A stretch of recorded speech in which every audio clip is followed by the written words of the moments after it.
코리아 CEO 서밋 박봉규 이사장님과 또 여러 기빈들께 감사드립니다. 참 오랜만에 이런 행사장에서 여러분들과 함께 대면하면서 바로 규제 이슈에 대해서 세션을 맡게 돼서 저는 기쁘면서도 굉장히 착잡한 심정입니다. 오늘 이미 앞 세션에서 보셨던 이 브릴리언트한 훌륭한 BM들이 우리나라에서는 바로 블록체인과 관련한 규제들에 의해서 지난 몇 년간 제대로 꽃을 피우지 못하고 있는데요. 오늘은 블록체인 산업계의 새로운 길이 나들 그런 사업들을 준비하시고 있는 네 분의 기업 CEO들을 모시고 이들의 BM을 살펴보면서 이번 세션 주제는 이런 블록체인 산업과 규제, 비즈니스 모델과 규제 인프라이니까 토론 주제를 과연 이런 BM들이 어떤 규제를 받아야 되는지, 또는 우리나라에 지금 이미 시행돼 있고 9월 24일까지 신고 기간이 부여되어 있는 특정금융정보법, 특정 금융정보의 보고 등에 관한 법률에 관한 규제를 받음이 마땅한 그런 모델들인지에 대해서 한번 함께 고민해 보시고 그 특금법의 규제의 적정성에 대해서 의견을 모아보는 그런 시간으로 운영해 보도록 하겠습니다. 네, 발표자들 소개는 앞에 사회자가 해주셨으니까 제 가까운 쪽에 있는 순서대로 아마 자료가 준비됐을 것 같은데요. 우리 박성준 교수님, 그리고 지금 앤더스 체인의 대표이신데요. 인사해 주시고 그리고 발표를 해 주시기 바랍니다. 50분에 네 분이 발표하시고 토론을 해야 되니까 제 생각에는 8분에서 한 10분 사이 정도로 발표를 해 주시면 토론을 나눌 시간이 조금 남지 않을까 싶습니다. 감사합니다. 발표는 그 그냥 앉아서 하나요? 예. 예, 반갑습니다. 사실은 제가 주식회사 앤더스 대표이사로 발표하는 거는 오늘이 처음입니다. 원래는 이제 작년에 정부랑 몇 년 동안 정부랑 싸우면서 동국대학교 블록체인 연구센터로 일을 했고요. 정부에 지쳐가지고 그 목표는 정부에게 제가 블록체인 시장이 성공할 수 있다는 걸 보여주기 위해서 그냥 회사를 차려가지고 직접 개발도 했고요. 그래서 오늘 그 결과를 이제 발표를 해드릴 것입니다. 그래서 저는 이제 주식회사 앤더스라는 회사고요. 앤더스는 이제 엔더하고 얻습니다. 그래서 우리가 함께 가자는 그런 뜻으로 앤더스가 됐고요. 앤더스 체인도 우리가 함께 만드는 블록체인이라는 걸로 제가 그 장명을 했습니다. 일단 그 조금 오해가 좀 있는 것 같은데요. 보통 우리나라 사람들이 블록체인 하면 이제 퍼블릭 블록체인하고 프라이빗 블록체인에 대해서 많이들 생각을 하시는데, 사실 블록체인을 분류하는 핵심은 퍼블릭이냐 프라이빗이냐가 아닙니다. 그러니까 퍼미션리스, 비허가형이냐 허가형이냐 비허가형이냐, 그러니까 퍼미션리스냐 퍼미션드냐로 사실은 나누는 게 제가 볼 때는 학술적으로 맞습니다. 그리고 그 저희 앤더스 체인의 특징을 한마디로 욕하면은 그 우리나라에서는 아마 유일하게 그 퍼블릭 비허가형, 그러니까 퍼미션리스 블록체인이라고 말씀드리는 걸 분명히 말씀을 드리고요. 그러니까 저희 경쟁 상대는 IBM의 하이퍼레저나 뭐 카카오의 클라이튼이 아니고요. 비트코인하고 이더리움이나 에이다가 저희 경쟁 상대라고 말씀을 드리겠습니다. 그리고 제가 오늘 말씀드리고자 하는 요지는 이겁니다. 저희가 이번에 그 앤더스 체인을 한 3년 동안 사실은 제가 학교 차원, 개발 차원에서도 개발을 했고요. 이번에 이제 완료를 하고 테스트넷을 끝난 다음에 이제 다음 달 5월 1일 날 저희가 그 앤더스 체인을 오픈을 합니다. 이제 퍼블릭 비허가형 블록체인입니다. 제가 아는 바로는 국내 유일의 비허가형 블록체인이라는 걸 꼭 말씀드리고 싶은 거고요. 근데 이제 퍼블릭 비허가형이 되려면 채굴자가 있어야 됩니다. 퍼블릭이 되든 프라이빗이 되든 허가형 블록체인은 채굴자라는 게 별로 그렇게 중요하지가 않는데, 비트코인이나 이더리움 같은 경우에는 채굴자가 있어야지만이 블록체인이 이제 운영이 됩니다. 그래서 근데 채굴자가 채굴하는 거는 이제 보상을 받아야 되지 않습니까? 근데 블록체인 플랫폼을 처음에 오픈했다 하더라도 서비스가 활성화되기까지는 시간이 좀 필요합니다. 그래서 그 시간을 견디기 위해서 저희가 저번 달에 그 공개적인 그 앤더스 체인 채굴자 공개 모집을 했습니다. 저희가 앤더스 체이너라고 이름을 명명을 했는데요. 그래서 앤더스 체이너 150명을 공개 모집을 했고, 신청하신 분이 생각외로 많이들 오셨습니다. 그래서 한 270명 정도가 신청을 하셨고요. 그중에 저희가 여러 가지 심사를 거쳐가지고 150명을 선정을 했습니다. 그래서 선정된 그 150명의 엔터체이너하고 같이 이제 다음 달 5월 1일 날 이제 퍼블릭 비허가형 블록체인을 오픈합니다. 좀 관심을 좀 많이 가져주시고요. 화면이 나오네요. 그래서 저한테 주어진 시간이 원래 10분인데 또 어떤 분이 5분만 하라고 해가지고 제가 요점만 빨리빨리 넘어가겠습니다. 그래서 그 저희 엔더 체인하고 그다음에 비트코인 이더리움하고 차이점은 뭐냐면은 저는 원래 블록체인 철학과 세상에 그 가장 적합한 지속 가능한 탈중앙화를 위해서 만든 게 제 목표였고요. 그래서 잘 아시겠지만 PO도 작업 증명이나 DFS나 포스라는 것들이 말로는 이제 그 퍼블릭 비허가형 블록체인 탈중앙화라고 얘기를 하지만 실질적으로는 불완전합니다. 그래서 시간이 갈수록 탈중앙화 된다는 건 여러분들 잘 알고 계시고요. 그래서 저는 이제 완전한 아무리 시간이 흘러가도 완전한 그 탈중앙화를 유지할 수 있는 그런 블록체인 비허가형 블록체인을 개발하는 게 꿈이었고요. 이제 그거를 성공했다는 걸 말씀을 드리는 거고요.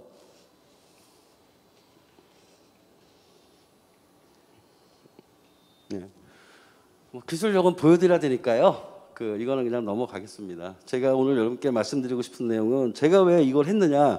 엔더 채널을 모집한 이유는 뭐냐면은 말씀드린 것처럼 우리가 함께 구축하고 운영하는 블록체인 플랫폼이 제가 블록체인 하면서 꿈꾸던 세상입니다. 그래서 그거를 실현하기 위해서 엔더 채널을 모집을 했고 성황리에 됐다고 말씀을 드렸고, 그래서 5월 1일 날 국내 유일의 퍼블릭 비허가형 블록체인이 150명의 엔더 채널하고 함께 구축을 해서 이제 운영 서비스를 오픈한다고 제가 말씀을 드렸습니다. 실질적으로 이제 엔더스 체인 블록체인 플랫폼이 오픈이 되면은 중요한 건 블록체인은 인프라입니다. 그 인프라가 아무리 훌륭해야 서비스가 없으면 쓸모가 없는 거예요. 그래서 엔더스 체인을 오픈하면서 그동안 작년 1년 반 전부터 이제 서비스를 지금 저희가 서비스를 하는 협력업체들하고 협의를 해서 지금 현재 서비스를 한 8개 정도 지금 개발을 지금 같이 진행하고 있고요. 그중에 이제 대표적으로 7월 1일 날 C박스라는 거 하고 그다음에 에르레 프론카라는 걸 아마 오픈을 할 겁니다. 여기서 제가 가장 신경 쓰는 건 이제 C박스입니다. C박스가 넥스트 라이브 커머스 서비스입니다. 그러니까 라이브 커머스에 대한 얘기를 요즘 많이 나오는데 C박스가 추구하는 거는 라이브 커머스 그 이상의 세상을 원합니다. 그래서 저희는 블록체인 온라인 매장이라고 얘기를 합니다. 그래서 이런 서비스를 저희가 준비하고 있다는 걸 말씀드리고요. 사실 제가 블록체인을 한 이유는 이겁니다. 이제 좀 이따 이제 규제에 나오면은 이제 우리 구텐 변호사님하고 많은 토론을 하겠지만 제가 원하는 거는 엔더체인이라는 블록체인 플랫폼 외에 저는 저비용 창업 생태계라는 거로 이름을 명명을 졌습니다. 뭐냐? 현재 스타트업들이 자기 아이디어를 가지고 새로운 회사를 만들고 성장을 하는 그런 과정이 있는데 그게 이제 정부에서도 창업 생태계에 대해서 굉장히 활성화시키죠. 근데 현재 창업 생태계는 여러 가지 문제가 있다고 저는 생각합니다. 시간 관계상 생략을 하고요. 현재 창업 생태계 여러 가지 문제를 블록체인을 써가지고 저비용으로 만들 수 있다는 아이디어를 냈고요. 그 저비용 창업 생태계 플랫폼이 되고자 하는 게 저희 엔더체인의 사실은 기본 목표입니다. 그 플랫폼 위에서 이제 투자자들하고 연계도 돼야 되지 않습니까? 그래서 저희는 엔더체인 플랫폼에 대한 생태계 관리자로서 역할을 하고 수많은 스타트업들에게 제기는 주장하고 싶습니다. 아이디어만 가져와라. 그럼 그 아이디어를 가지고 블록체인 대부로 만들어주는 거는 우리 함께 만들자. 그리고 필요한 성장 자금이 필요하다면은 이제 벤처 캐피탈하고 개인 투자자를 연결시켜 주겠다는 이런 저비용 창업 생태계를 만드는 게 이제 올해의 목표고요. 실질적으로 이거에 대한 아이디어를 이해해 주셔가지고 현재 150개 스타트업을 운영하고 계시는 벤처 캐피탈 2군데하고 지금 내일 모레 계약을 합니다. 실질적으로 이제 이런 생태계를 굴리는 게 저희 하반기의 목표라고 말씀을 드리겠습니다. 그리고 개인적으로 제가 이제 그 동국대학교 블록체인 연구 센터장으로서 이제 제가 꿈꾸는 미래의 블록체인입니다. 요즘 이제 융합 얘기하고 많이 나오는데 블록체인과 인공지능을 융합을 해야 된다고 저도 생각을 합니다. 그런데 대부분의 블록체인 전문가랑 인공지능 전문가들이 따로 놀고 계세요.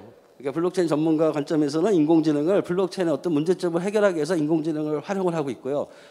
그다음에 인공지능 전문가들은 인공지능의 문제점을 해결하기 위해서 블록체인을 이렇게 상호 보완적으로 개발하는 이런 어떤 게 현재 인공지능 블록체인 융합 연구 방향입니다. 그런데 저는 그게 아니라는 겁니다. 블록체인과 인공지능은 저는 이제 하나다. 그러니까 블록체인이고 인공지능이 될 것이고 인공지능이고 블록체인이 될 거라고 그래가지고 그걸 제대로 된 융합, 하나의 통합체로 지금 현재 개발을 했고요. 쉽게 설명을 드리면은 인공지능들이 블록체인을 배우면 어떤 일이 일어날까 이겁니다. 그래서 인공지능들이 블록체인을 학습을 해서 자기들끼리 블록체인 플랫폼을 구축하는 개념입니다. 그래서 기본 설계는 돼 있고요. 아마 지금 개발에 들어가기 위해서 인공지능 전문가들하고 수없이 그러니까 좀 유명하신 분들을 이제 만나고 나는 블록체인을 잘하고 당신은 인공지능을 잘하니 이 개념에 대한 설명을 하고서 한번 블록체인 인공지능을 만들어 보자고 얘기를 했더니 굉장히 주저하세요. 이유는 잘 모르겠는데 굉장히 주저하시더라고요. 그 주저하는 이유 중에 하나가 이분들이 블록체인에 대한 컨셉이 전혀 없다는 겁니다. 현재 우리나라에서 이것도 아마 제가 6월 달쯤 아마 우리나라 인공지능 전문가들하고 블록체인 전문가들하고 그 만드는 오픈 커뮤니티를 제가 구축을 하려고 합니다. 그래서 그 오픈 커뮤니티에서 우리나라 미래 경쟁력으로 블록체인 인공지능을 만들자 하는 거는 저의 그 이거는 이제 사업적인 측면보다는 저희 학자적인 측면에서의 미래고, 이게 돼야 저희 나라는 미래 인공지능과 블록체인이 융합되는 새로운 미래 국가 경쟁력이라고 생각을 합니다. 그러니까 가끔가다 제가 학자로서도 말씀을 드리고 이제 사업가로도 말씀을 드립니다. 제가 오늘 처음으로 발표하는 이유는 이겁니다. 제가 아까 말한 그 비즈니스 관점에서는 저희는 플랫폼 회사입니다. 그래서 세상에서 블록체인 대부를 원하는 모든 업체들에게 제가 제안을 드리는 거예요. 저희 엔더체인은 넥스트 이더럼이 목표고요. 이더럼보다 속도가 20배에서 30배 빠릅니다. 그리고 수수료는 1000분의 1입니다. 지금 수수료 굉장히 높아지지 않습니까? 그래서 제 첫 번째 목표는 이더럼에 기반한 스타트업들을 저희 엔더체인으로 올리는 거고요. 그래서 우리 함께 만들자. 우리 함께 미래 세상은 블록체인 세상이니까 우리 모두가 함께 상생하는 그런 엔더체인 생태계를 만들자. 그래서 거기에 많은 참여를 부탁을 드리려고 제가 오늘 그 주식회사 엔더스 대표이사로 발표하는 기회를 잡았습니다. 감사합니다. 네, 넥스트 구글 엔더스 체인 박성준 대표님 말씀 잘 들었습니다. 발표를 쭉 듣고 나중에 모아서 질의 토론을 하도록 하겠습니다. 다음 자료가 어느 분께 준비되어 있죠? 예, 앉아 있는 순서대로 하시면 되나요? 네, 그럼 자료 띄워주시기 바랍니다. 네, 이영기 부대표님 발표 부탁드립니다. 네, 안녕하십니까. 저는 라이폰 이영기 부사장이고 지금 라이폰 X의 저기 그 프리젠터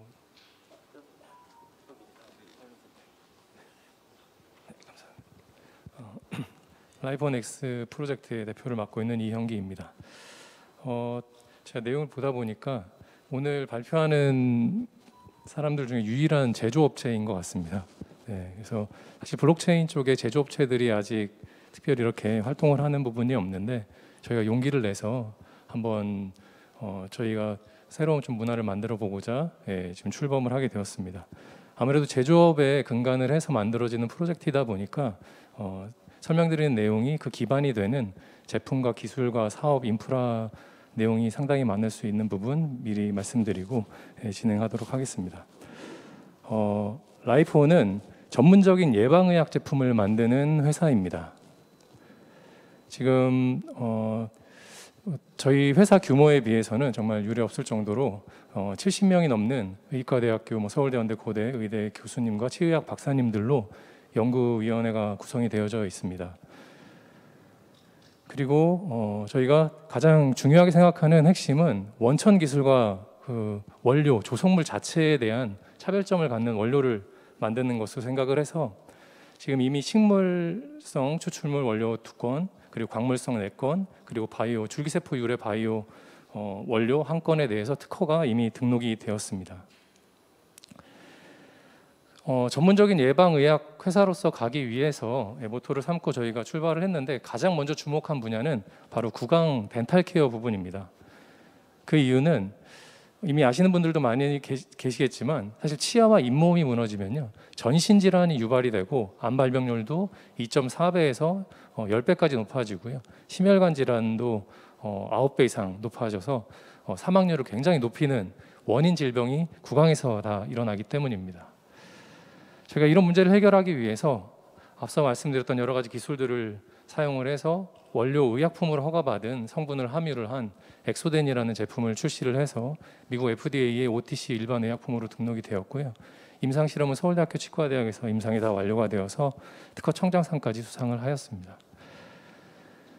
구강 내의 여러 가지 그 중대 질병을 일으키는 핵심은 바로 그 세균 부분인데요. 그 세균 중에서도 수천 가지 세균이 있지만 그 중에서 한 18가지 정도 되는 독성 세균이 결과적으로 중대 질병을 일으킵니다. 기존에는 이 세균들을 세균 문제를 해결하기 위해서는 항생제를 쓰거나 인체에 해로울 수 있는 유해 합성 화학 물질을 사용을 해야만 이 제거가 가능했는데 저희가 엑소덴을 통해서 천연 성분으로 항생제 쓰지 않고 이런 최소 95.1%에서 99.9% 다 해결할 수 있게끔 만들어 놓았습니다.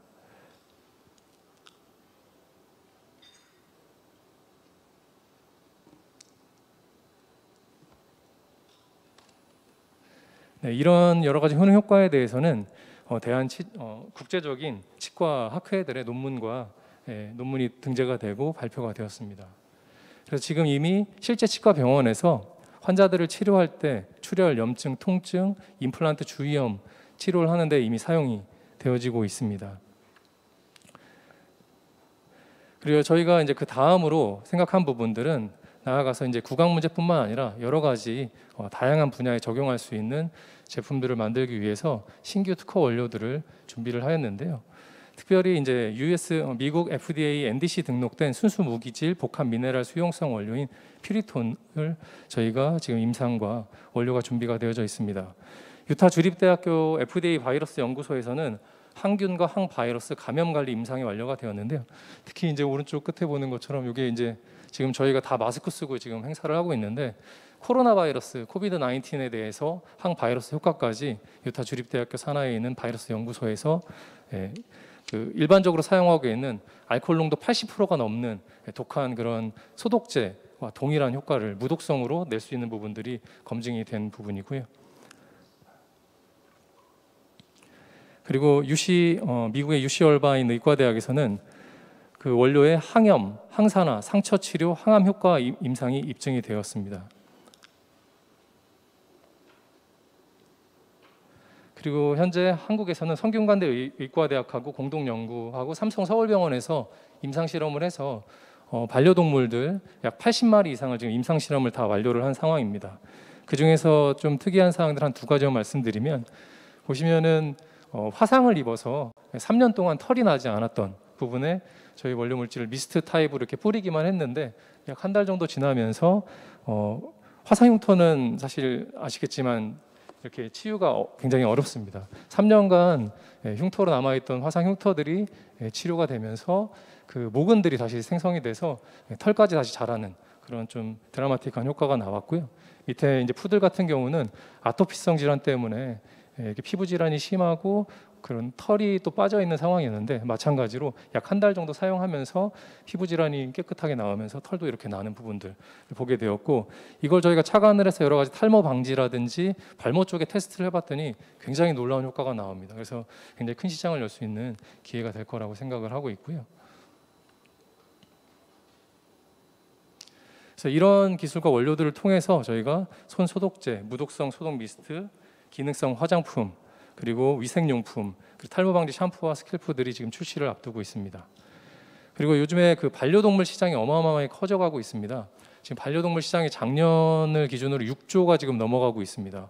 대한민국 한국만 해도. 그래서 그 반려동물 헬스케어 제품들을 출시를 해서 지금 이 부분에 선도 주자로서 나서려고 생각을 하고 있습니다. 현재 저희 고객사와 파트너들은 저희가 이제 구강 질환 관련된 제품들을 먼저 출시를 하다 보니까 전국적으로 지금 국내만 그 치과 병원에서 지금 저희 제품들을 환자를 치료하거나 판매하는데 사용하시는 치과 병원이 약 한 2,000개 정도 지금 이미 생겼고요. 그리고 산부인과, 내과, 소아과, 성형외과 등에서도 지금 점진적으로 저희 거래 병원들이 드러나고 있는 상황입니다. 그리고 현대 이노션하고 현대그룹의 그 마케팅 계열사인 이노션하고 계약을 해서 저희한테 요청이 먼저 들어와서 저희가 ODM 브랜드로 오지랩이라고 하는 제품을 생산을 해주었고 임플란트 유명 회사와도 파트너십을 맺었고요. 60개국에 수출을 하는 큰 임플란트 회사 중에 하나입니다. 그리고 비욘드 마케팅이나 벤다드 코리아 등 그 온라인 마케팅 전문 회사하고도 저희가 협력을 해서 국내 판매망을 구축을 해나가고 있고요. 해외의 경우는 중국, 인도네시아, 베트남에서 정부 기관과 그리고 민간 기업 그리고 병의원들 이거는 이제 국내 병원이 아니라 중국에 있는 병원들입니다. 중국에 있는 병원들도 한 100군데 이상에서 저희 제품들 이미 사용을 하고 있는 상황입니다. 그리고 여러 가지 민간 기업들과 마케팅 회사들과 협력을 해서 해외 물류, 유통 그런 판매에 관련된 인프라를 확충을 해나가고 있습니다. 이런 인프라들 그동안에 누적된 이 인프라들을 활용을 해서 저희가 현업의 제조업 입장에서 제조사들이 많은데 제조사들 입장에서 현업에 필요한 문제들을 해결하는 쪽으로 집중을 해서 지금 프로젝트가 진행이 되고 있는 게 출범한 것이 라이프온 X 프로젝트라고 보시면 되겠는데요. 우선은 저희는 이제 우선 프로젝트 초기 단계에는 횡적으로 이렇게 확장시켜 나가는 것보다는 종적으로 좀 깊이 파는 그런 쪽으로 저희가 접근을 하려고 합니다. 그래서 회사 제조사들 입장에서 현업 문제 해결을 위한 그런 부분에 블록체인 기술을 접목을 시키고, 그리고 우리의 지금 기존에 이미 있는 고객들의 경험과 그런 만족도를 증진시키는 쪽, 그리고 저희와 비슷한 문제를 겪고 있는 제조업 관련 산업 제조업들, 특히 이제 헬스케어 산업 부분에 있는 그런 제조업들과 이제 공동으로 협력을 통해서 나가는 부분으로 프로젝트가 포커스가 맞춰져 있는데요. 주요 과제들로 여러 가지 많은 것들이 있겠지만 그 중에서 오늘은 국제거래 관계된 이슈만 중심으로 해서 잠깐 말씀을 한번 몇 가지만 예를 들어 보면요. 사실 저희가 이제 수출을 하다 보니까 특히 중국 같은 경우는 모방 제품들이 굉장히 많이 나옵니다. 보통 일명 짝퉁 제품이라고들 하는데요. 그게 주는 피해가 어마어마합니다. 왜냐하면 1차적으로는 매출에도 직격탄을 맞을 수가 있겠고요. 왜냐하면 워낙 저가에 막 이렇게 짝퉁 제품들이 판매가 되기 때문입니다.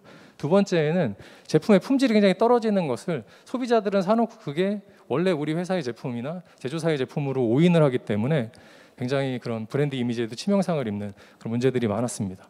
거기에 대한 대안이 그럼 전혀 없었느냐? 몇 가지가 있습니다. 그 중에 첫 번째로 하는 것이 이제 QR 코드를 통해서 QR 코드를 가지고서 인증 사이트를 만들어서 이게 정품이다라고 해서 하는 그런 방식이 있었는데, 문제는 이것도 도용이 굉장히 쉽고 보안이 취약합니다. 그렇기 때문에 근본적인 문제 해결이 안 되고요. 그 다음으로는 이제 반도체 칩을 보통 의약품이나 이제 의료기기 같은데 들어가 있는 경우인데 반도체 칩을 그 패키지라든지 이런 데다가 심어 놔서 그걸 가지고서 식별하는 게 있는데, 문제는 너무 고비용입니다. 이런 소비재 제품들이나 이런 것들에는 적용을 할 수가 없고, 또 한 가지 고객 단까지는 전혀 추적이 될 수가 없습니다. 고객이 그런 특수 장비를 가질 수가 없으니까요. 그래서 그보다 조금 더 비용을 절감시킨다고 나온 것이 이제 식별 코드를 가지고 있는 이제 전용 스캐너들을 사용하는 것인데, 마찬가지로 관리나 반도체 칩보다는 저렴하지만 비용이 굉장히 높고요.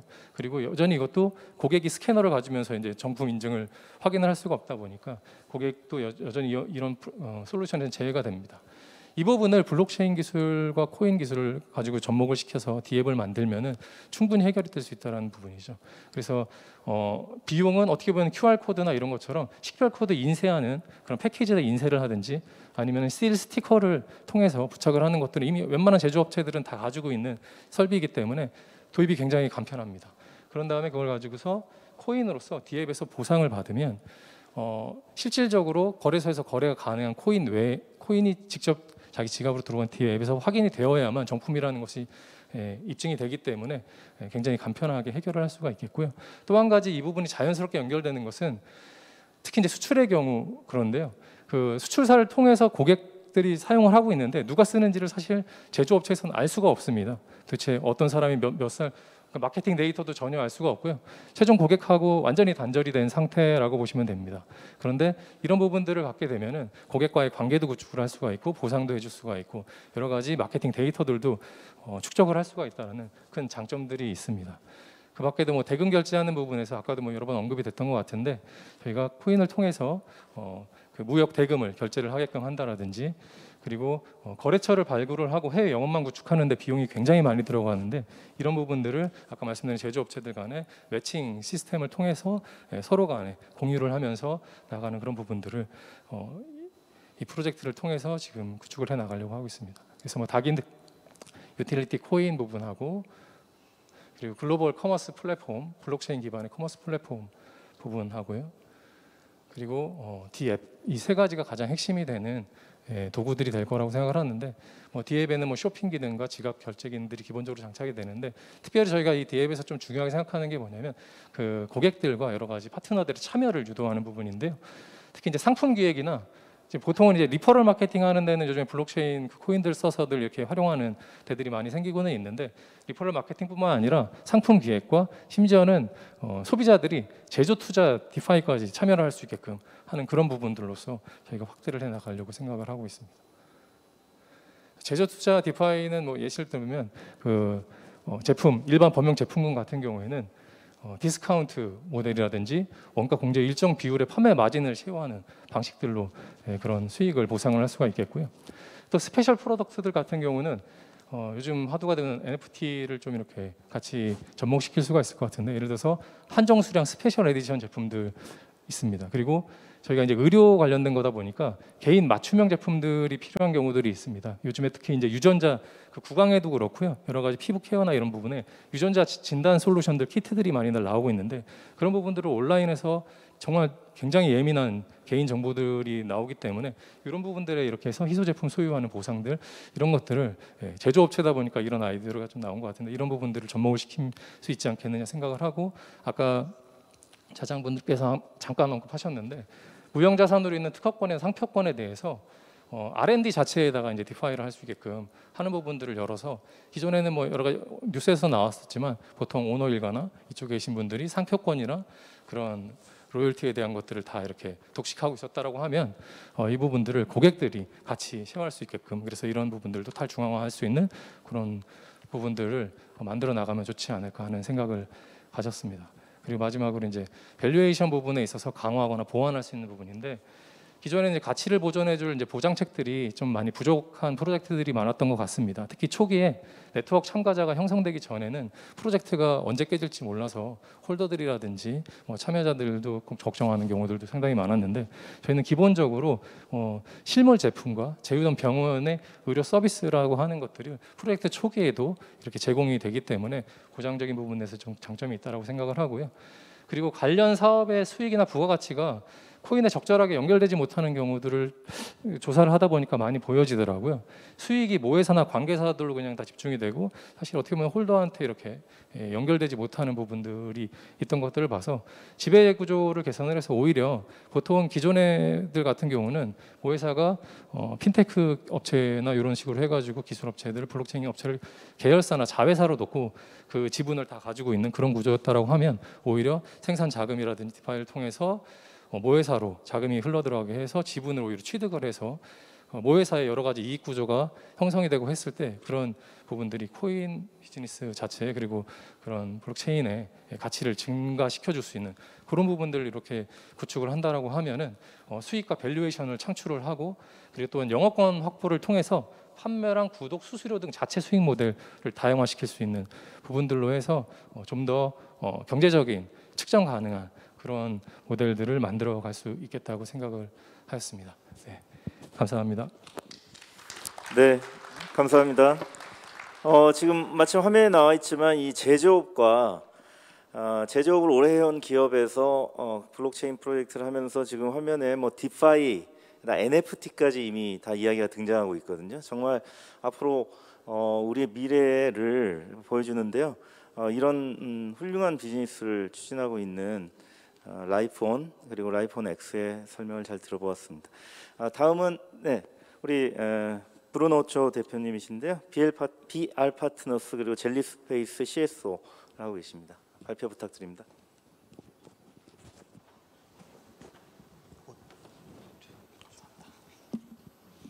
네, 인사드리겠습니다. 저는 젤리스페이스의 전략 담당을 맡고 있는 브루노입니다. 반갑습니다. 우선 발표하기 앞서서 이렇게 거의 뭐 1년 만에 이렇게 많은 분들 블록체인 업계에 그런 관심 있으신 분들이 많이 모여서 이런 자리가 만들어졌다는 거에 굉장히 감사를 표하고 싶고요. 그리고 제가 여기 앞에 앉아 계신 주로 내빈분들하고는 작년부터 저 포럼을 들으면서 많은 교류를 했었던 분들이 많이 계십니다. 네, 그런 분들 앞에서 또 제가 하는 일들을 발표하려고 하니 뭐 긴장되기도 하는데 오늘 제가 준비한 내용들에 대해서 간략하게 어떠한 생각을 하고 지금 이 젤리 스페이스 궁금하실 텐데요. 그 사업을 준비하고 있는지에 대한 말씀을 드리도록 하겠습니다. 먼저 소개를 드리기 전에 제가 지금 핸드폰 2개를 가지고 나왔거든요. 하나는 여기 갤럭시 그리고 하나는 아이폰입니다. 혹시 죄송하지만 여기서 아이폰 쓰고 계시는 분들 잠깐만 거수해 주실 수 있으신가요? 네, 자리 군데군데 보이십니다. 이 얘기를 드린 이유는 뭐냐면은 제가 핸드폰을 사용하면서 최근에 갤럭시를 평생을 쓰다가 아이폰으로 작년 12월 달에 옮겨왔습니다. 아직 자료들을 옮기고 있는 과정이 있는데 제일 마지막까지 지우지 못하고 있는 앱들이 남아 있습니다. 저는 블록체인 쪽에서 종사를 했던 입장으로서 제일 마지막까지 저한테 남아있는 그런 앱은 바로 암호화폐 지갑이었습니다. 왜냐면은 혹시라도 내 지갑에 들어있는 어떤 토큰이 내년, 내후년 뒤에 흔히 말하는 떡상해서 뭔가 가치가 생기지 않을까 하는 기대감도 있고요. 그 지갑들을 어떻게 될지를 잘 모르겠더라고요. 굉장히 조금 지갑을 이쪽 업계에서 일을 하면서 지갑이 굉장히 어렵다라는 것들을 항상 느끼고 있는데, 단적인 예로 제가 매월 1일이 되면 저희 파트너분들 지갑 그 이더리움 지갑 주소 길거든요. 그 지갑 주소를 제가 여쭤보고 해당 토큰을 보내드려야 되는 그런 약정이 돼 있어서 보내드리고, 다음 달 1일이 되면 또 보내드리고, 매번 그러고 있습니다. 근데 이게 초창기에 프로젝트를 하시는 분들 입장에서 굉장히 힘들다라는 거를 많이 느끼고 있는데, 그럼 그걸 어떻게 해결해야 될까에 대한 그런 사소한 고민에서부터, 그러면 나중에 지갑 서비스를 크게 키웠을 때 이제 글로벌로 나가야 되는 그런 서비스가 나올 텐데, 그때 지갑은 어떤 형태를 갖고 있어야 될까에 고민을 하고 있습니다. 그래서 여기 이 우주인, 이 친구 뭐 하는 친구인가 좀 궁금하실 텐데요. 그게 바로 저희 지갑에서 지갑을 대표하고 있는 그런 캐릭터고요. 컨셉은 젤리입니다. 자, 그래서 저희가 만들고자 하는 그 젤리 스페이스에서 만들고자 하는 서비스는 6인치 신생활 금융 플랫폼입니다. 6인치 신생활 금융 뭘까요? 6인치라고 하면 약 15cm 정도 되는 길이입니다. 그래서 스마트폰의 표준 사이즈. 그래서 저희는 모바일 제너레이션들이 많이 있는데, 그런 모바일로 움직일 수 있는 서비스를 만들고자 하고 있고요. 그리고 15cm, 굉장히 가까운 거리입니다. 굉장히 생활에 밀접하게 연결되어 있는 그런 서비스를 만들려고 하고 있고요. 그리고 일반인들의 요 손바닥 사이즈, 저는 한 16cm 정도 되는 것 같은데, 대부분 평균적으로는 15cm 정도의 그 손바닥 사이즈를 가지고 있습니다. 그래서 한 손에서 들어올 수 있는 간단한 서비스를 만들고자 지금 저희 젤리스를 준비하고 있고요. 저희들은 오늘 제가 발표드릴 부분에 대해서는 어차피 간단한 지갑이기 때문에 이 모델을 가지고 어떤 것들을 만들려고 한다라고 그런 내용을 발표하기보다는 어떠한 생각을 가지고 이 젤리 스페이스를 만들어 가려고 하는지에 대한 그런 컨셉을 얘기 드리고 싶어서 나왔습니다. 지금 보시면 하늘에서 만약에 젤리가 내린다면 정말 행복할 것 같습니다. 저희들은 그 젤리라고 하는 그 말랑말랑한 감촉의 이 아이템에 대해서 누구나 다 어렸을 때 추억이 있을 거라고 생각을 하고 있습니다. 그런 말랑말랑한 사고를 가지고 미래의 블록체인 분야에서도, 블록체인 분야는 특히나 상상력이 굉장히 많은 그 포션을 차지하는 부분이 있거든요. 그래서 모두가 좋아하는 그런 친근한 젤리라는 컨셉을 가지고 스페이스는 그걸 담을 수 있는 그릇 혹은 지갑이 될 수 있겠고요. 저희 사무실에 있는 저희 직원들도 마찬가지입니다. 그래서 그런 생태계를 가지고 신생활 금융 생태계를 만들려고 하고 있고요. 저희의 지갑의 이름은 젤리스입니다. 사실 제가 초반에 제 소개를 많이 드리진 않았었는데요. 저는 2016년부터 암호화폐 쪽에 투자를 하고 프로젝트 엑셀러레이팅을 하면서 작년 8월 달에 마블스 행사가 있을 때 제가 창업했었던 여기 포블게이트 거래소가 발표를 했었고요. 그리고 여기 이렇게 지금 카드가 있는데요. 이건 NFC 카드입니다. 그래서 암호화폐 지갑에다가 이 카드를 NFC로 터치를 했을 때 작동을 하게 되는 건데, 그렇게 파트너사 그리고 페이프로라고 하는 개발사와 함께 젤리 스페이스를 법인을 만들게 되었고요.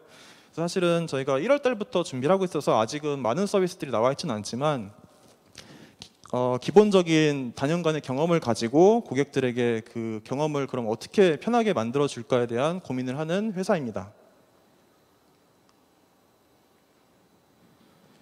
그러면 저희가 해결하고자 하는 것들은 이런 겁니다. 저기 꼬마애들 있는데요. 앞으로 핸드폰이 그냥 모든 거라고 생각할 수 있는 그런 디지털 밀레니엄 세대들에 대한 대학내일의 조사를 잠깐 제가 인용해 왔습니다. 디지털 자산이 뭔지는 알고 있고 정부 규제가 강화돼야 된다고 생각을 하고 있고, 그렇지만 아직 실물화폐가 그 디지털 화폐를 실물화폐를 대체할 수 있다라고 생각하지는 않는 것 같습니다. 아직은 어떻게 보면은 아직 암호화폐 가상 자산에 대한 한계가 있는 것 같은데요. 거기에 대한 부정적 인식을 그럼 어떻게 바꿀 거냐, 여기에 대한 고민을 많이 하고 있습니다. 인식 개선해야 될 것 같고요. 인식 개선은 어떻게 보면은 기술적인 부분이 아닌 것 같습니다. 조금 더 친근하게 다가가야 될 것 같고, 이왕이면 예쁘게, 이왕이면 재밌게 가져야 되는 것도 필요합니다. 그리고 오늘 패널 토론으로 얘기할 법적으로 뭐 제도권에 들어와야 되는 그런 가이드라인이 좀 필요할 것 같고요. 또한 조금 전에 제가 지갑 보여드린 것처럼, 그 카드 보여드린 것처럼 뭔가 보안을 해결해 줘야 됩니다.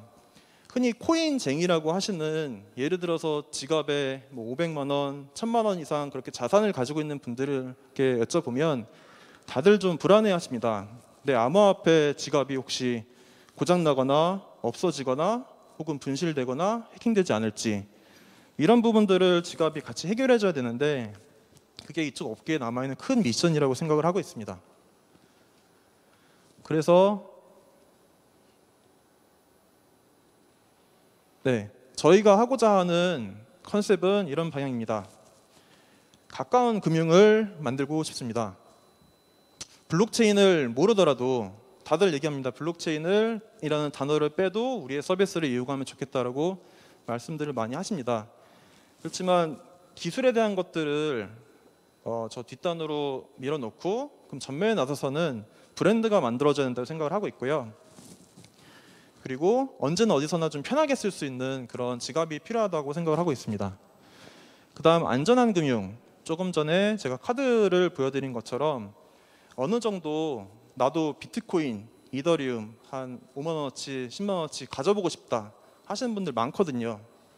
그렇게 이해도가 높아짐에 따라서 어느 순간에는 나도 이쪽 가상현실 쪽, 메타버스, 뭐 요즘 얘기 나오고 있는 NFT, 이런 자산들을 가지고 있어야겠다는 생각을 많이 하는데 무엇보다도 안전하게 지켜주는 게 중요합니다. 그리고 재미있는 금융도 필요하다고 생각을 합니다. 자, 세상을 움직이는 것들을 잘 보면 어떻게 보면 좀 단순하다고 생각을 합니다. 과연 내가 저걸 했을 때 돈이 될 것인가, 아니면은 재미가 있을 것인가, 이런 몇 가지 동기부여 요소가 있는데요. 저희가 지갑에서 만들고자 하는 부분은 그 몇 가지의 디지털 뭐 비트코인이라든가 이더리움 이런 가상 자산을 조금 재미있게 풀어볼 수도 있다고 생각을 합니다. 그래서 아직은 뭐 기획 중인 아이디어이긴 하지만 코인으로 표현할 수 있는 굉장히 미세한 가치들이 있습니다. 예를 들어서 저도 제 이름으로 개인 코인 만들어서 그냥 제가 좋아하는 친구들한테 나눠줄 수 있는 거고요. 혹은 우리 동호회 멤버들끼리 뭔가의 상징적인 코인을 만들어서 그거를 NFT에 담아서 가치를 저장할 수 있습니다. 거기에 대한 화폐 가치는 거기에 해당되고 있는 구성원들만 네트워크 형성돼서 인정하게 되면은 그 안에서의 교환 가치가 생긴다고 이제 보고 있고요. 그런 의미에서 앞으로의 이 블록체인 시장은 기업형 블록체인도 있을 것이고, 혹은 개인형, 혹은 가족들끼리 이런 그 상상력 넘치는 시장을 계속 만들어가고 있는 게 저희 블록체인 시장이라고 생각을 합니다. 그래서 그런 부분들을 누구보다도 좋아하는 젊은 세대들 같은 경우는 저희 젤리스를 통해서 재미있는 시도들을 할 수 있게끔 기회를 만들어주고 싶습니다.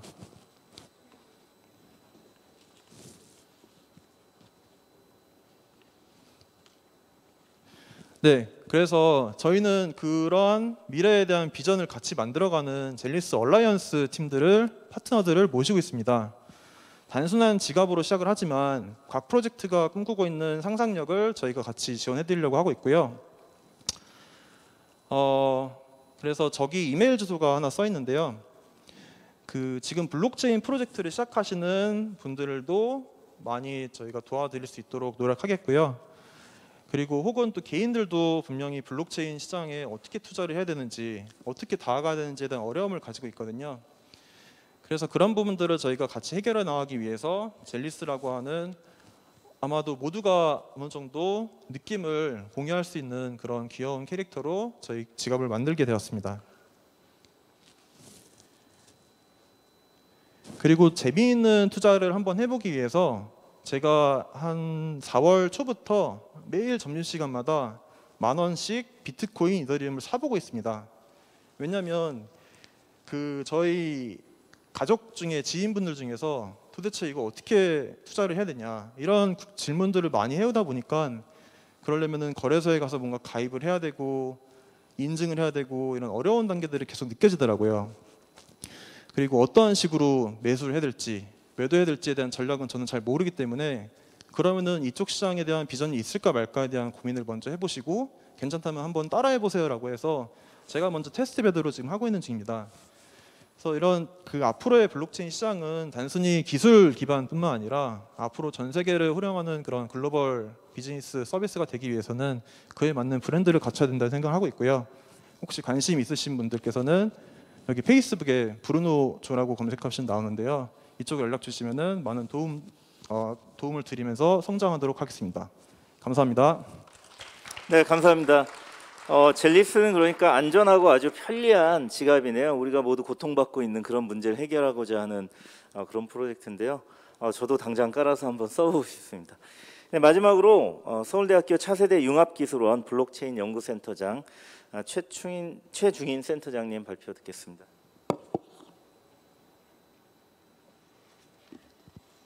안녕하세요. 마지막으로 발표하게 돼서 좀 빨리 발표하도록 하겠습니다. 방금 소개받은 최중인이고요.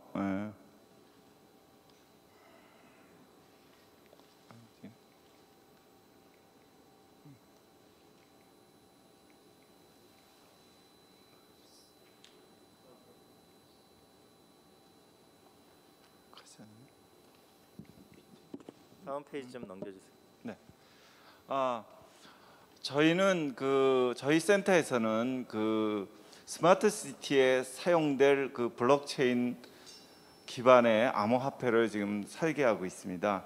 저희가 지금 대상으로 삼는 일어서서 발표하겠습니다. 잘 안 보여서. 스마트 시티는 부산 에코 델타 시티로서 약 84만 평의 부지에 인구가 한 8,500명 되는 도시로서 2023년에 준공이 됩니다. 여기에다가 저희가 처음으로 블록체인 암호화폐를 통용되도록 할 것이고 최초로 여기 보시다시피 저희 센터는 이제 여기서의 운영 시스템 플랫폼을 운영하고 있는데 상단에 보이는 저 집들이 저희가 올해 말 입주가 시작되는 그런 아파트입니다. 주택입니다. 거기에 상단에 있는 태양광의 에너지 거래에 처음으로 이 화폐가 사용될 예정입니다. 근데 이 스마트 시티의 특징은 규제 샌드박스가 있기 때문에 저희가 상상하는 어떤 새로운 기술도 적용할 수 있다는 장점을 갖고 있습니다.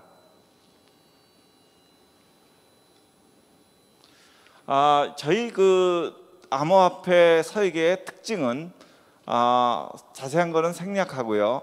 저희가 이거를 생각하게 된 배경을 보면은 저희가 여러분들이 이미 잘 아시는 달러가 어떻게 성공했는가를 저희가 보면은 달러는 처음으로 사용을 앞으로 이 세상이 석유 중심의 산업 경제 체제라고 보고서 석유 거래에 집중적으로 사용했습니다.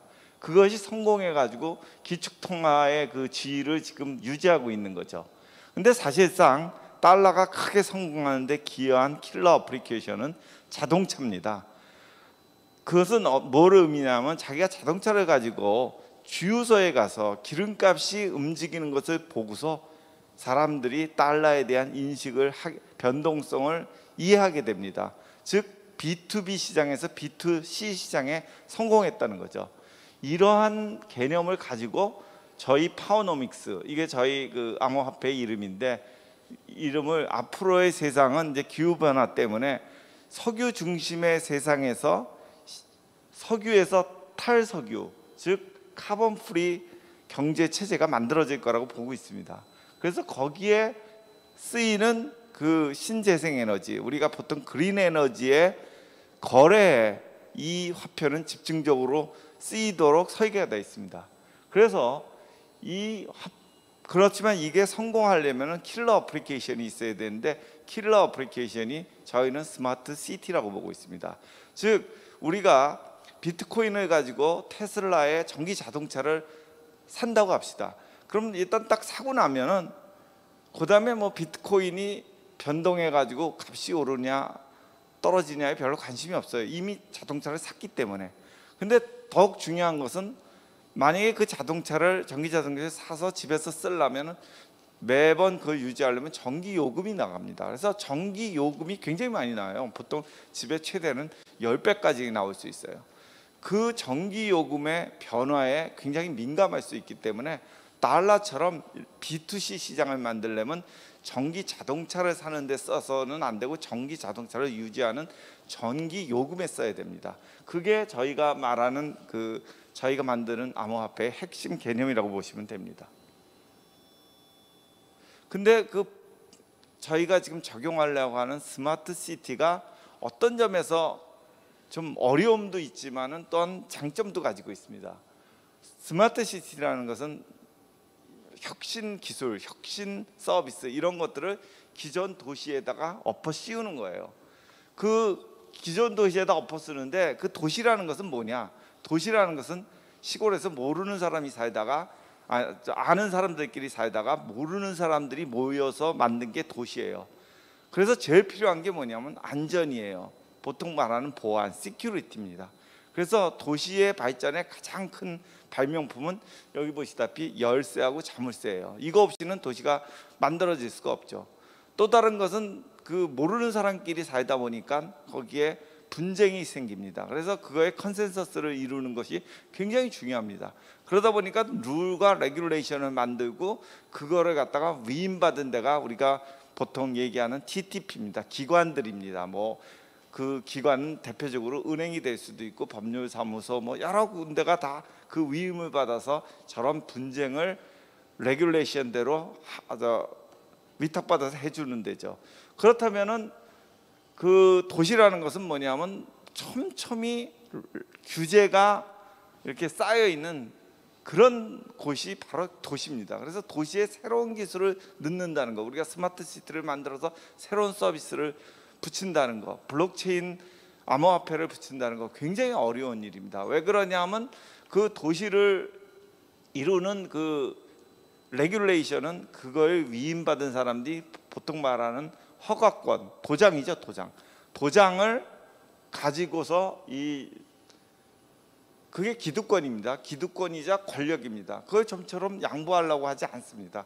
그렇기 때문에 우리가 그거를 답하려면은 이 규제를 해제하는 그런 어떤 기술이 있어야 되는데 블록체인 테크놀로지가 그런 거하고 궁합이 굉장히 잘 맞습니다. 뭐냐 하면 아까 말씀드렸듯이 도시의 두 가지 기본 기능, 보안과 컨센서스, 합의가 이루어져야 되는데 이 두 가지가 블록체인 기술의 가장 핵심적인 기술입니다. 즉 보안은 우리가 암호학이라는 수학적 기반으로 만들어졌고, 컨센서스는 게임 이론이라는 또 다른 이론적인 백그라운드를 갖고 있습니다. 그래서 우리가 블록체인 기술을 활용한다면 도시의 여러 가지 산재한 레귤레이션을 혁파하는데 굉장히 적합할 거라고 생각합니다. 그래서 오늘 짧게 하라고 해가지고 5페이지만 마련했는데 결론은 뭐냐면 저희가 꿈꾸는 그 암호화폐는 저희가 만든 암호화폐가 지금 말하는 스마트 시티에 들어가 가지고 한전의 전기요금을 결제할 수 있는 게 저희의 단기적인 목표입니다. 그러기 위해서는 제일 중요한 게 첫 번째도 규제 개혁, 두 번째도 규제 개혁, 세 번째도 규제 개혁이에요. 그러려면 초기에는 저희가 TTP, 이 에너지 분야에서 TTP는 누구일까요? 거기는 한전전력거래소 이런 데입니다. 그래서 한전전력거래소하고 초기에는 서로 협의해 가지고 저희 암호화폐를 설계하고 있습니다. 즉 프라이빗 코인으로 만들고 있죠. 그런 다음에 이거를 일단은 그 규제 샌드박스 내에서 스마트 시티, 저희가 지금 추진하는 그 부산의 스마트 시티에다가 올 연말부터 적용하는 것이 저희가 꿈꾸는 그런 과제의 목표입니다. 그러고 이제 거기서 성공한다면 이것이 달러처럼 글로벌라이즈하게 나갈 것입니다. 그래서 신재생을 위한 암호화폐를 설계하는 것이 저희 센터가 지금 추구하는 가장 핵심적인 목표라고 볼 수 있습니다. 이상입니다. 네, 센터장님 말씀 감사합니다. 여러분들 오늘 4가지 서로 다른 사업 모델에 대해서 발표를 들으셨는데요.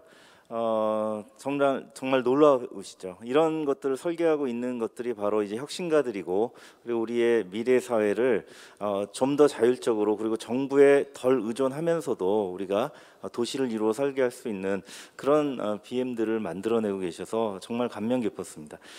그 말씀들을 재미있게 듣다 보니까 다소 시간이 부족한데요.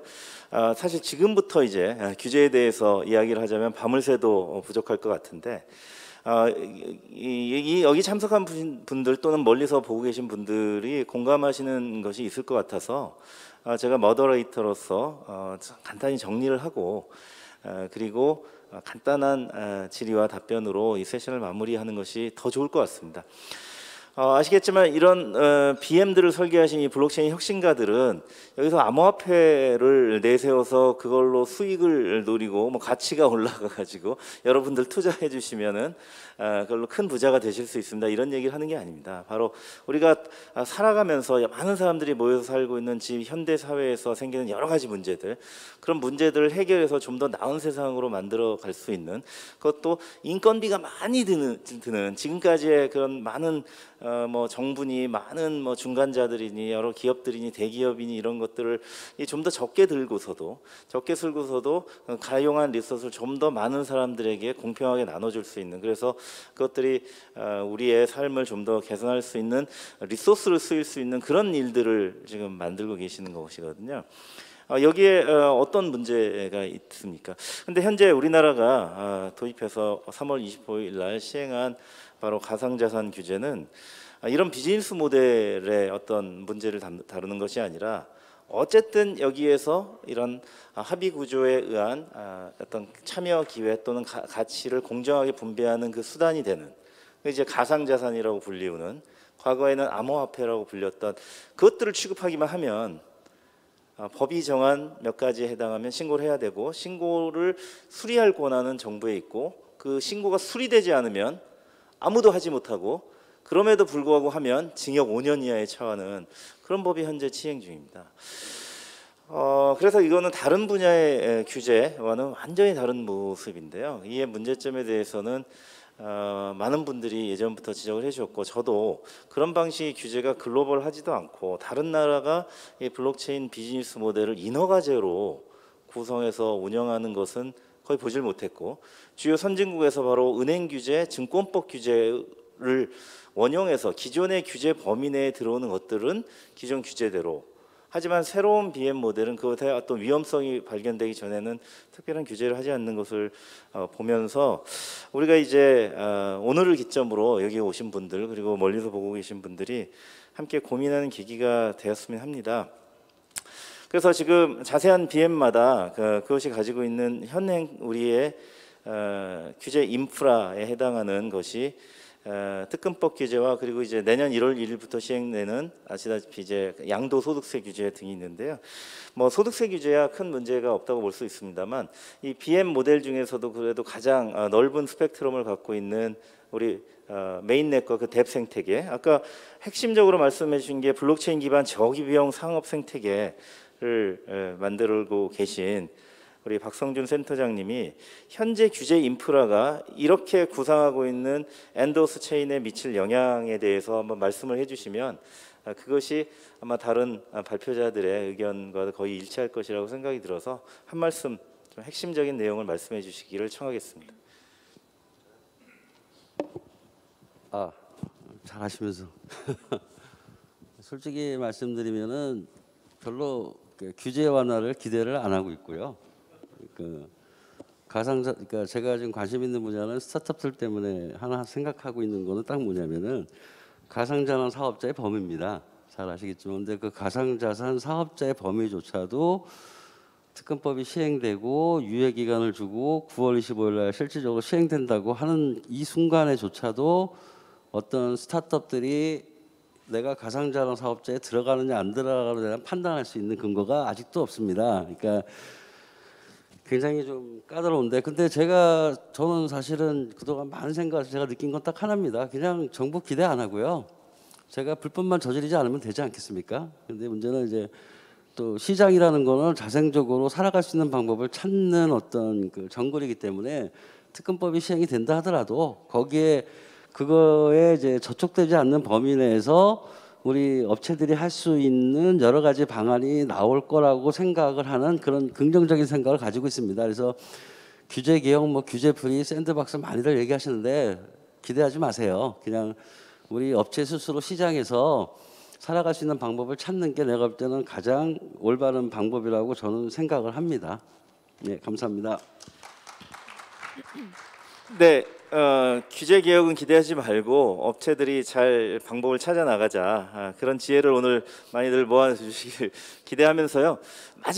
마지막으로 우리 최 센터장님께 한번 여쭤보겠습니다. 최 센터장님은 지금 정부와 함께하는 스마트 시티 사업 안에서 가상자산을 가지고 전력 요금 체계를 이제 실제 분배할 수 있는 그런 모델을 만들고 계신데, 혹시 추진하시면서 어떤 규제 관련한 애로가 있거나 또는 정부가 그걸 해결해 주는 그런 국면이 있습니까? 사실상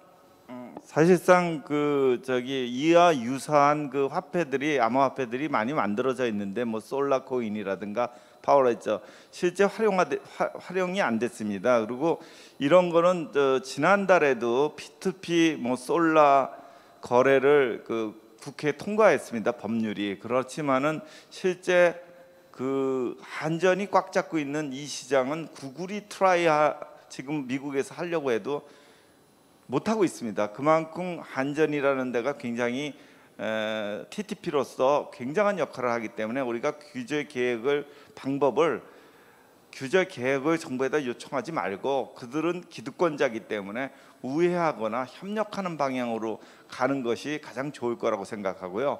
저희가 하는 것이 굉장히 어떻게 보면 지금 여러분들이 하는 그 금융하고 좀 다른 에너지 쪽이지만은 사실은 이 에너지가 우리나라에서는 앞으로 킬러 어플리케이션이 될 수 있을 가능성이 굉장히 높습니다. 다른 건 굉장히 경쟁이 많은 데 비해서 이 에너지 분야는 이거 자체가 블록체인하고 굉장히 비슷한 양상으로 지금 변하고 있기 때문에 이 분야에 좀 더 이런 전문 기관들이, 저희가 블록체인 전문 그런 기술은 없기 때문에 좀 협력해 주시면은 앞으로 이게 우리나라를 대표해 가지고 세계를 석권할 수 있는 그런 아주 좋은 암호화폐가 나올 수도 있다고 생각합니다. 마블스 측에 다음에는 이 규제로만 하루 종일 좀 세션을 열어주시기를 바라면서요. 지금 두 분께만 시간 관계상 질의를 드렸습니다만 말씀의 내용은 동일합니다. 규제를 쉽게 완화하기는 어렵고 이미 마련된 규제들을 우회하거나 아니면 기득권자와 협력해라. 이 말씀이 오늘 참여하신 분들께 드리는 이 창업자, 혁신자들의 아주 깊은 인사이트이신 것 같습니다. 네, 세션 여기서 마치겠습니다. 감사합니다. 네, 의미 있는 발표해 주신 5분께 큰 박수 보내주시기 바랍니다. 네, 고맙습니다. 자리로 돌아가 주시고요. 이번 세션에서는 이 비즈니스 모델과 규제 인프라에 대해서 발표를 들어봤습니다. 정말 상상 이상의 다양한 분야에서 비즈니스 모델이 창출될 수 있겠구나라는 생각을 하게 됐고요. 또 이 규제 개혁이라는 건 우리 모두가 공감하고 있는 과제죠. 포지티브 규제냐 네거티브 규제냐에 따라서 미래가 정말 많이 달라질 수 있기 때문에 여기 계신 모든 분들이 좀 더 밝은 미래를 위해서 애써 주셨으면 좋겠다라는 생각을 했습니다. 자, 다음 세션으로 이어가기 전에 기조 연설을 청해 드릴 예정입니다. 지금 저희가 하는 10분 정도 너무 늦어졌거든요. 그래서 앞으로 이제 세션 발표하시는 분들은 시간을 좀 준수해 주시기를 다시 한번 부탁드리겠습니다. 자, 다음 세션을 시작하기 전에 기조 연설을 청해 드릴 텐데요. 꼭 알아야 할 디파이의 모든 것이라는 주제로 연설을 청해 듣겠습니다. 유재범 비트베리 파이낸스 의장님의 기조 연설 청해 듣겠습니다. 여러분 큰 박수로 맞아주시기 바랍니다.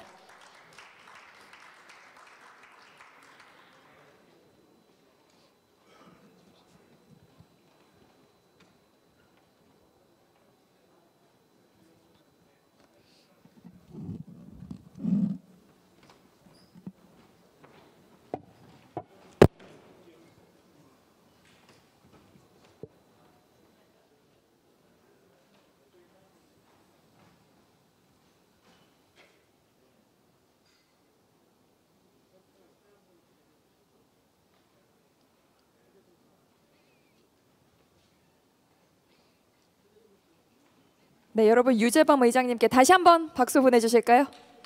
네, 고맙습니다. 네, 반갑습니다. 비트베리 파이낸스 디파이 프로젝트를 진행하고 있는 유재범이라고 합니다. 네, 오늘은 그 디파이에 대해서 굉장히 핫하고 많은 분들이 관심이 많을 텐데 이 디파이를 참여할 때 필수적으로 이제 알고 참여해야 되는 것들이 있어요.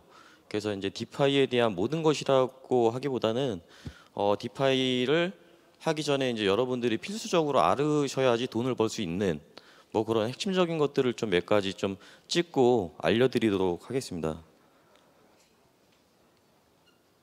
그래서 이제 5가지로 이제 여러분들한테 좀 알려드릴 텐데요. 첫 번째는 시드 문제고요. 1,000만 원 이상의 시드를 운영하지 않았을 때는 오히려 디파이를 참여했을 때 손해를 보는 경우가 발생을 많이 합니다. 두 번째는 이율보다는 보상 토큰의 가치를 분석하라는 거고요. 세 번째는 디파이 플랫폼의 기법과 커뮤니티를 잘 살펴볼 필요가 있습니다. 그다음에 네 번째는 스마트 계약 감사를 갖다가 잘 받은 프로젝트인지를 꼭 확인하셔야 됩니다. 그다음에 5번째는 디파이 홀더스가 빠르게 증가하는지를 모니터링하는 게 굉장히 중요합니다. 그래서 이 5가지를 갖다가 빠르게 시간이 없다고 하시니까 짚어보도록 하겠습니다.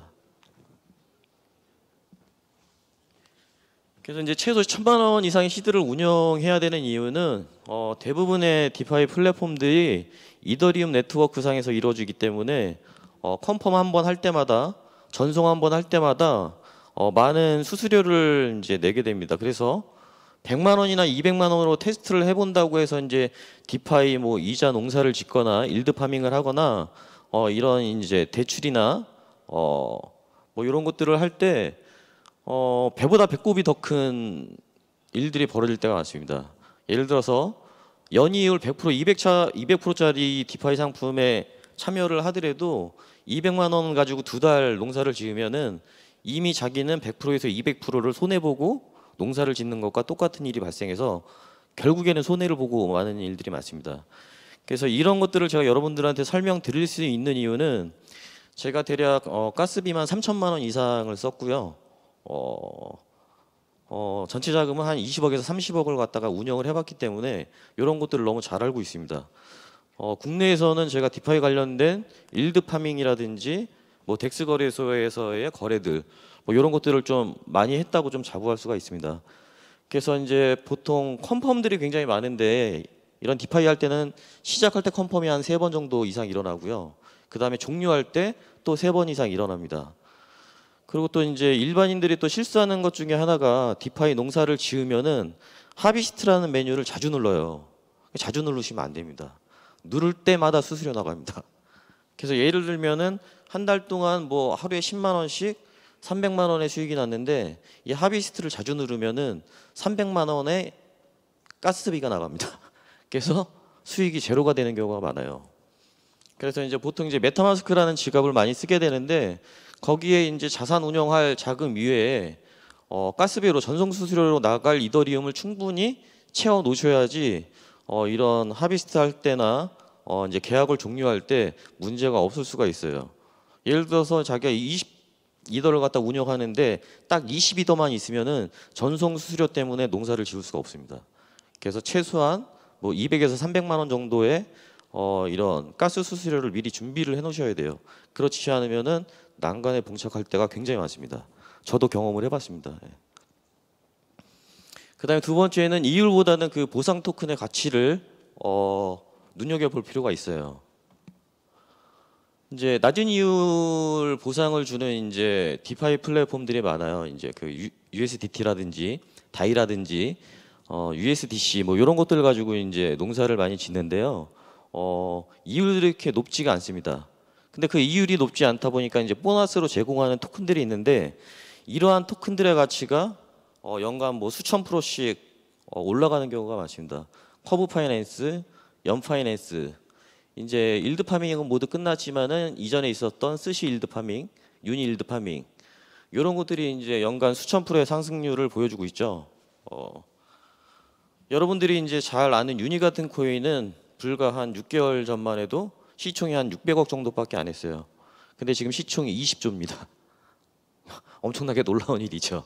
예. 그래서 이런 것들의 가치를 갖다가 눈여겨보고 농사를 지어야지 단순하게 API만 보고 농사를 짓는 거는 효율적이지 못합니다. 그래서 그 보너스로 주는 토큰의 가치를 갖다가 잘 살펴볼 필요가 있습니다. 예. 그다음에 이제 디파이 플랫폼에 깃북이 다 있습니다. 깃북 주소를 갖다가 다 확인하실 수가 있는데 이 깃북 주소에 여러 가지 정보들이 담겨 있기 때문에 이 깃북 주소를 무조건 확인을 하셔야 됩니다. 그래서 이제 깃북에는 보통 이제 디파이 플랫폼이 추구하는 비전과 로드맵이 담겨 있습니다. 우리 디파이는 뭐 어떤 거래소와 연결돼서 움직이고 어떠한 이율로 어떻게 움직인다는 이러한 내용들이 다 명기가 돼 있어요. 그래서 이러한 이제 깃북을 보셔야 되고요. 깃북에 이제 여러 가지 많은 정보들이 담겨 있고 커뮤니티 관련된 정보도 담겨 있기 때문에 깃북을 통해서 커뮤니티도 참여해가지고 질문도 많이 던져보시고 질의응답이 빨리 오는지도 좀 확인을 해보시는 게 굉장히 중요합니다. 그래서 이제 보통 외국인들은 디파이 플랫폼이 새로 생기면은 들어와서 질문들을 많이 합니다. 보통 뭘 물어보냐면 너네 디파이는 어떤 것들이 틀리지? 다른 데랑 틀린 게 뭐야? 근데 이제 국내 유저는 좀 틀립니다. 가격 얼마까지 가지?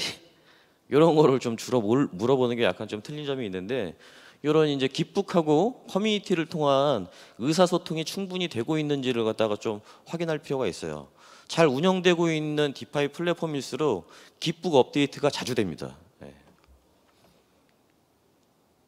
그다음에 이제 스마트 컨트랙트 오디트를 받았는지를 좀 보셔야 되는데 이제 디파이 플랫폼은 보통 이제 이더리움 네트워크 안에서 스마트 컨트랙트를 구현해 놓은 거에 불과하기 때문에 사람들이 그냥 없어지면은 찾을 길이 없습니다. 어떤 소속이 있는 게 아니에요.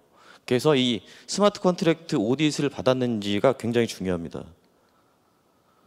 그래서 이제 스마트 컨트랙트 오디트 없이 진행된 디파이 중에는 스캠이 좀 많았습니다. 뭐 이제 음식 이름의 디파이들이 많잖아요. 뭐 스시도 있고 뭐 아실지 모르겠지만 사시미라는 뭐 디파이도 있습니다. 그다음에 김치라는 디파이도 있었는데 이게 또 희대의 스캠이었습니다. 예, 몇백억을 해먹고 사라졌어요. 근데 그 스마트 컨트랙트는 아직도 존재합니다. 예, 없어지지 않습니다.